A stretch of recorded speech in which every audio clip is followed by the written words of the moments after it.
करता है। देखना जरा, ये बात स्वीकार करना है, आपको सुनना भी है, समझना भी है। एकादशी के दिन यदि कोई व्रत है, एकादशी के दिन यदि कोई व्रत है और दान भी कर रहा है, तो उस समय यदि उसका कोई विरोध करता है तो आप समझिए कि वह भी पाप का भागीदार हो जाता है।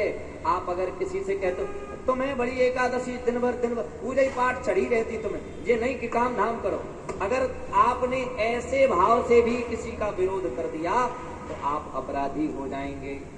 इसीलिए अगर कोई एकादशी व्रत है उस दिन उससे दूर ही रहना। हाँ, तो ये मानो कि अगर उस दिन उसके मुख से कुछ निकल गया, पूरे नियम कर रहा है, तो आप समझ जाइए, फिर प्रेम से कहो राधे राधे।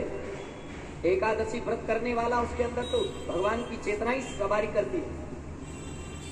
यदि पूरे नियम से वह व्रत करता है तो एकादशी के दिन यदि उसने कुछ आपको बोल दिया तो आप वो सत्य मानिए, वो सत्य हो जाएगा। अच्छा, मैं एक आपको कथा सुना देता हूं। आपने सुनी होगी, सूर्यवंश में एक राजा हुए हैं श्रीमान अम्बरीश जी।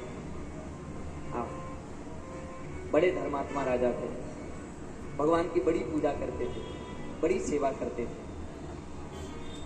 पर आप सच बता रहा हूं, कथा कहती है कि राजा अम्बरीश उस समय सूर्यवंश के इकलौते सम्राट थे, फिर भी अपने महल में नारायण का मंदिर बना था, अपने नारायण की पूजा सेवा स्वयं करते थे।